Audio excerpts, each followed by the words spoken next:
en la historia patria, la independencia, la reforma y la revolución lograron avances esenciales, muy importantes.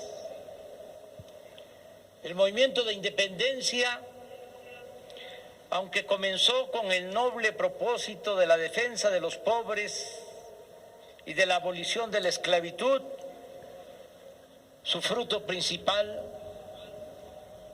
fue la creación de nuestra nación soberana. El movimiento de reforma, aunque tampoco concretó nada en beneficio del pueblo raso, hizo el milagro de separar, antes que en otros países, el poder clerical del poder civil, convirtiendo en realidad la frase bíblica de al César lo que es del César y a Dios lo que es de Dios. Consumó además el movimiento de reforma la hazaña de enfrentar y derrotar al ejército francés, el más poderoso del mundo en esos tiempos, para lograr la segunda independencia de México. Pero la revolución de 1910 es la transformación más popular y profunda que se haya registrado en nuestro país. Tengamos en cuenta que desde la independencia y durante todo el siglo XIX, la estructura de dominación colonial permaneció prácticamente inalterable. Los pobres siguieron siendo en su inmensa mayoría peones acasillados en haciendas rurales o mozos en las ciudades. La justicia social no existía ni en el discurso. Tampoco la mayoría de la población participaba en política, actividad reservada a las élites liberales o conservadoras. Recuérdese que en más de medio siglo el poder lo detentaron dos hombres fuertes o tiranos: Antonio López de Santana, que fue 11 veces presidente de México, y Porfirio Díaz, quien mandó por 34 años. Este último personaje se empeñó en hacer progresar al país mediante el restablecimiento de la esclavitud y con la supresión de las libertades políticas. El auge del Enequén en Yucatán,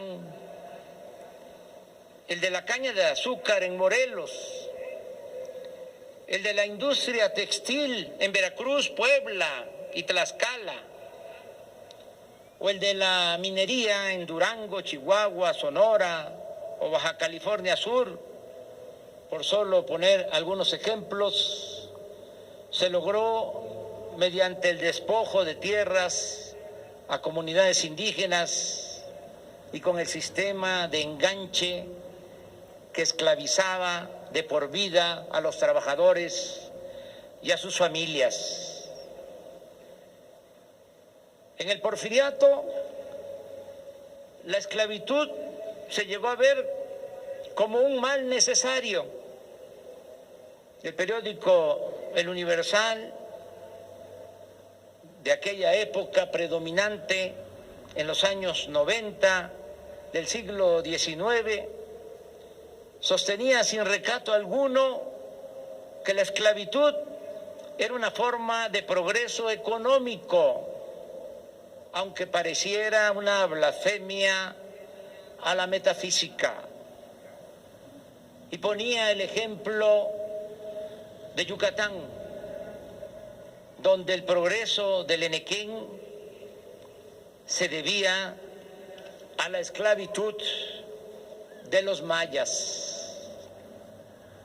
Otro ejemplo del desinterés del régimen por el pueblo lo encontramos en 1892, cuando los dirigentes de la Confederación Obrera de las Fábricas del Valle de México envían un escrito a Porfirio Díaz, por demás realista, doloroso, conmovedor, en el que le piden su intervención para que garantice el derecho al trabajo y a mejores condiciones laborales.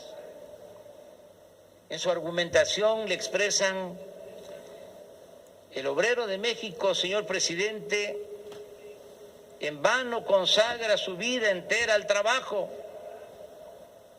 El obrero tiene en el presente una existencia angustiosa para procurar un mezquino alimento a su familia. Y en el porvenir solo espera una vejez impotente, amargada por la miseria y afligida por enfermedades. Le dicen: nosotros no conocemos el ahorro, ese aliciente para el futuro que aseguraría el pan y la educación para nuestros hijos y para nosotros, algún descanso cuando se extinguiera nuestra fuerza física o cuando una mutilación tan frecuente nos impidiera trabajar. La respuesta corrió a cargo del entonces secretario de Hacienda, Matías Romero, en la cual se describe con claridad el pensamiento dominante y el carácter clasista de ese régimen. El funcionario sostiene, cito textualmente: no hay texto legal que autorice al gobierno a decretar salarios, ni precios, ni horas de trabajo. Y remata: tampoco el gobierno podría contraer la obligación de suministrar trabajo al obrero. El trabajo está sometido por un ineludible fenómeno natural a la ley de la oferta y la demanda. En realidad, demagogia aparte, el gobierno incumplía su responsabilidad social porque estaba convertido en un simple comité al servicio de una minoría, al servicio de potentados. Ante esta realidad de opresión y falta de libertades, el candidato presidencial opositor al régimen, Francisco I. Madero, da a conocer en octubre de 1910 el plan de San Luis Potosí, en el que desde Laredo, Texas, convoca al pueblo a tomar las armas para derrocar a la dictadura. En el plan se decía de manera clara, breve y contundente, cito: México está gobernado por una tiranía que ha pretendido justificarse a sí misma con los beneficios de la paz y de la prosperidad material.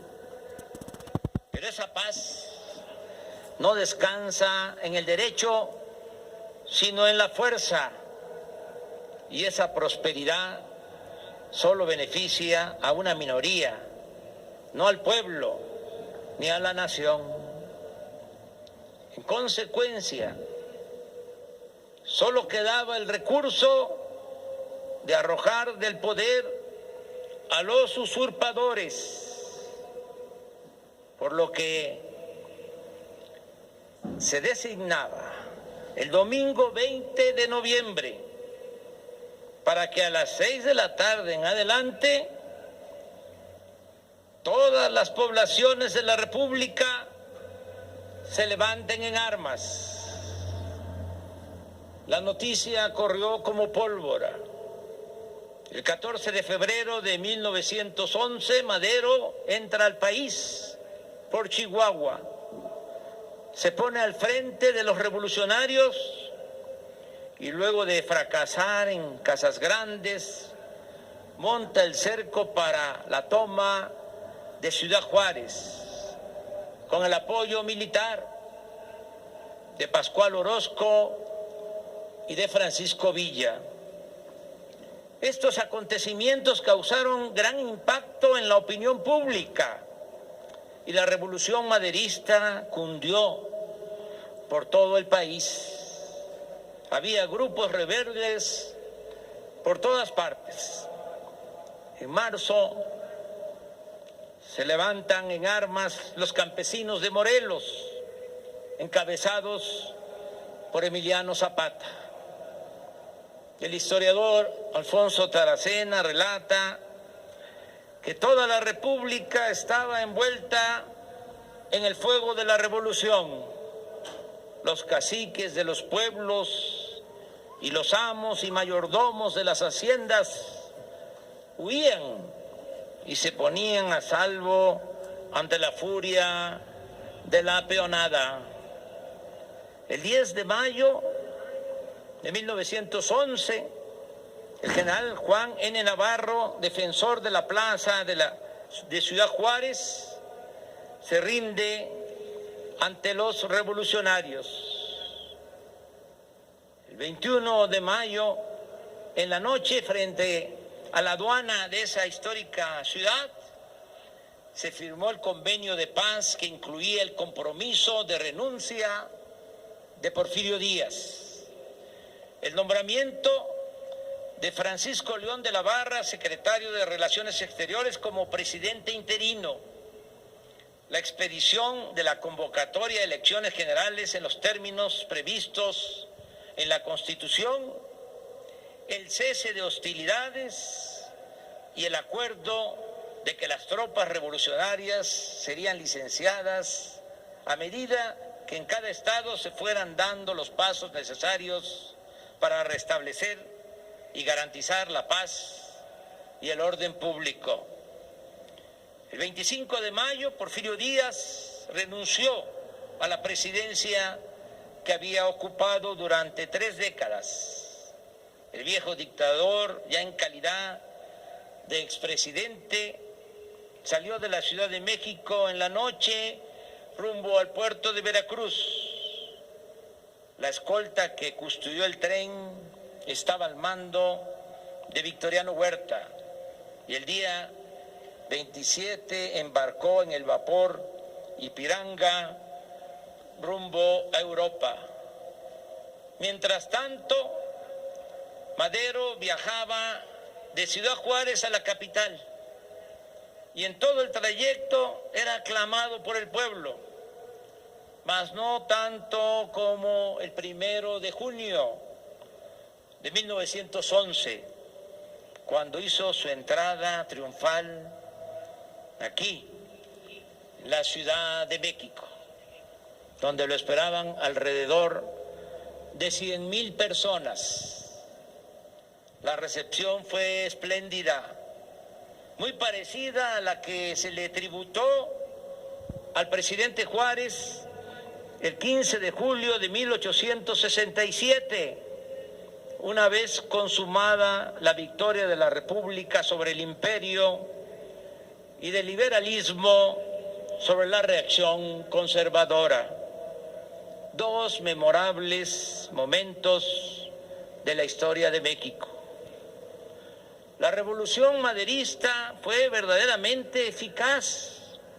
En solo 6 meses, a partir del 20 de noviembre de 1910, cuando se llamó al pueblo a tomar las armas, se consumó el derrocamiento de Porfirio Díaz. Hubo pérdida de vidas humanas, 14,000 hombres muertos en el campo de la revolución, según estimó Luis Cabrera en septiembre de 1912. Pero este saldo, por siempre lamentable, resultaría menor al que se registró en las etapas posteriores de mayor violencia. La libertad se había conquistado sin muchos problemas. Los daños a las actividades productivas fueron mínimos y se respetaron la vida y los intereses de los extranjeros. No hubo fuga de capitales ni se debilitó la hacienda pública. Un mes después de la entrada de Francisco I. Madero a la Ciudad de México, se informa que el corte de caja practicado en la Tesorería General arrojaba una existencia de 63,070,000 pesos. Sin embargo, el trabajo para desmontar al viejo régimen y cumplir con las demandas de democracia y justicia estaba aún por comenzar.